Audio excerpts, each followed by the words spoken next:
De retour à l'émission Les Professionnels. Vous avez de la difficulté à entendre, vous pratiquez un métier bruyant, eh bien, vous souffrez peut-être de surdité professionnelle. Et c'est quoi la surdité professionnelle?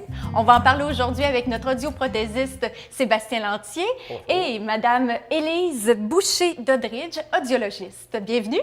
Merci. Alors, Élise, qu'est-ce que c'est la surdité professionnelle? La surdité professionnelle, en fait, c'est une surdité qui est causée par l'exposition au bruit dans son milieu de travail. On parle d'un bruit majeur. Exactement, des niveaux de bruit nocifs. C'est une surdité, en fait, qui est permanente et généralement qui atteint les deux oreilles de façon assez égale. OK, c'est pas nécessairement, on peut pas développer ça plus d'un côté que d'un autre? À moins que le bruit soit vraiment toujours d'un côté, mais sinon, quand c'est le bruit ambiant qui est très fort, les deux oreilles sont atteintes. Et c'est dû souvent à une longue carrière dans le même métier bruyant ou ça peut être sur une courte durée puis on a développé ça instantanément? En fait, ça dépend beaucoup du niveau d'intensité. Plus le niveau d'intensité est élevé, plus on a des risques de dommages, mais aussi la durée. Donc, plus la durée est importante, plus il y a des risques de dommages. Il y a toujours une certaine fragilité personnelle, donc une personne peut être plus apte à développer ça qu'une autre, mais les bruits d'impact ou ça peut être des bruits de longue durée, effectivement, les deux peuvent être nocifs. Et est-ce que l'acouphène est un indice de surdité professionnelle? Est-ce qu'on doit faire une différence entre les deux? En fait, l'acouphène, c'est un des symptômes, souvent le premier symptôme que les gens nous rapportent.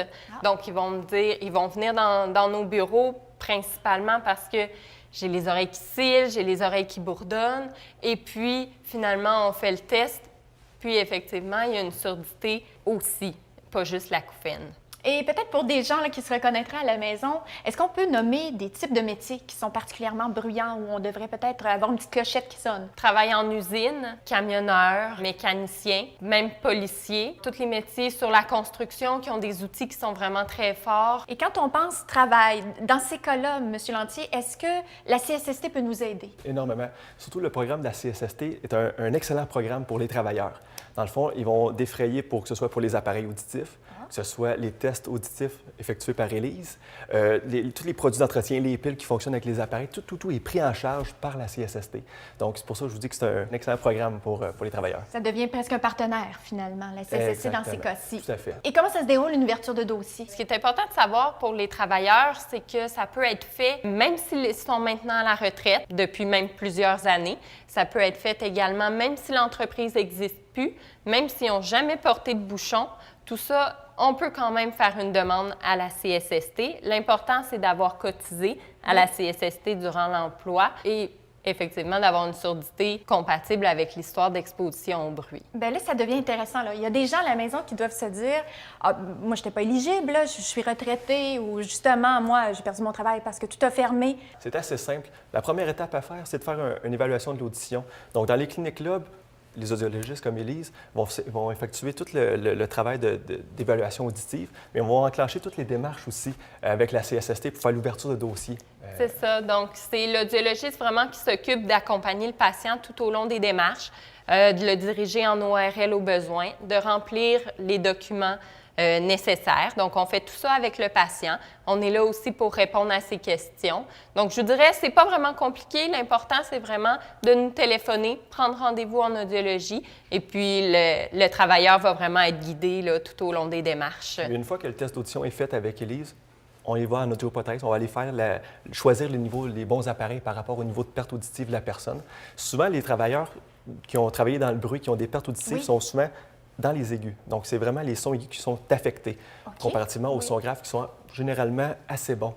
Est-ce qu'il existe quelque chose pour équilibrer? Dans le fond, il y a certains types d'appareils comme ceux que j'ai amenés ici.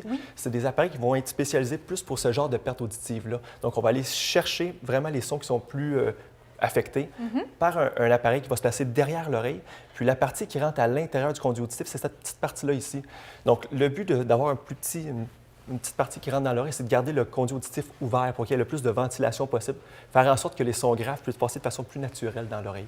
Donc, sans avoir à passer nécessairement par l'amplificateur. Très confortable aussi. Exactement. Côté confort, on ne le sent pratiquement pas dans l'oreille. C'est presque invisible, là. Tout à fait, exactement. Ça serait le genre d'appareil qu'on va utiliser dans ces situations-là. Il peut même avoir des télécommandes comme celle-ci qui fonctionnent avec les appareils, qu'on peut augmenter, diminuer l'intensité des appareils, changer la programmation, mais aussi avoir le Bluetooth. dans Bluetooth, les appareils. OK. Donc, les cellulaires On est peuvent rendu rentrer poussé, là. directement dans les appareils, exactement. Donc, ça, c'est les nouvelles technologies qui sont de plus en plus intéressantes, surtout pour les travailleurs qui ont une perte auditive. C'est souvent des personnes qui sont plus jeunes, début cinquantaine, par exemple, Ça arrive qui sont tôt. très actifs. Donc, Bluetooth, très intéressant pour ce type de clientèle. Est-ce que vous saviez que ça existait? Pas du tout. C'est vraiment ingénieux. exact. Sébastien, j'ai une question pour vous. Le petit appareil s'appelle quoi? C'est le modèle RITE, R-I-T-E. Est-ce Ça que veut c'est dire Receiver in the Ear. Receiver in the ear. Est-ce que c'est dispendieux?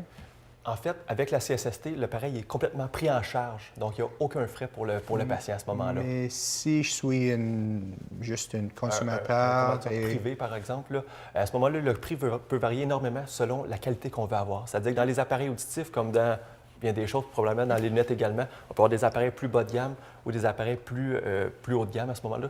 Le coût va varier énormément selon ce qu'on veut avoir comme qualité sonore. Pour avoir une idée de prix, je voudrais entre 1500, ça peut aller jusqu'à 3500 $ pour un appareil. est-ce que le Bluetooth vient avec aussi pour Exactement, celle-là? oui. Et est-ce qu'on a besoin de prescription pour l'avoir? Parce fait, que je trouve que c'est efficace, parce que c'est petit, c'est idéal pour Très discret. n'importe qui. Exactement. Dans le fond, la première étape à faire, c'est le test audition avec Élise. Puis Élise va faire les recommandations pour les appareils auditifs.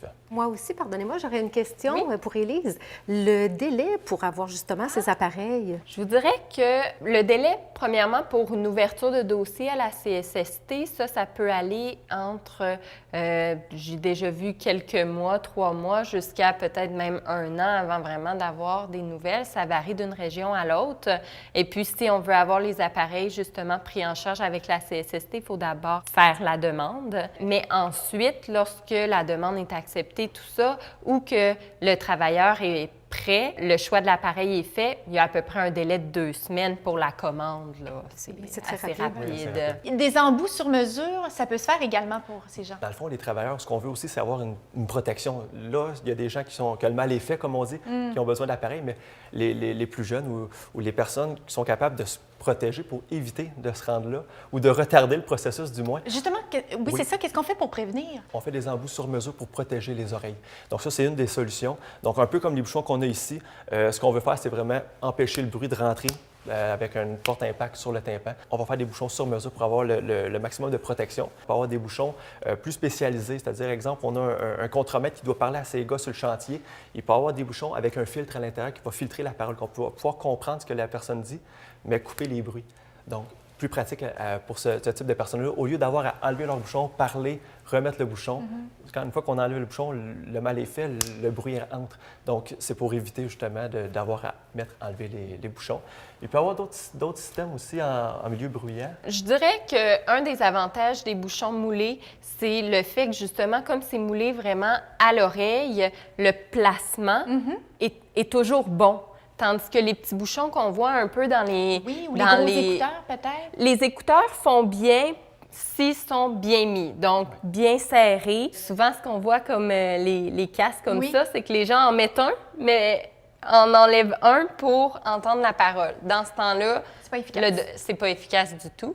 Et les petits bouchons qu'on voit dans les pharmacies, tout ça, souvent le problème, c'est que les gens les mettent pas de façon adéquate. Donc, l'atténuation...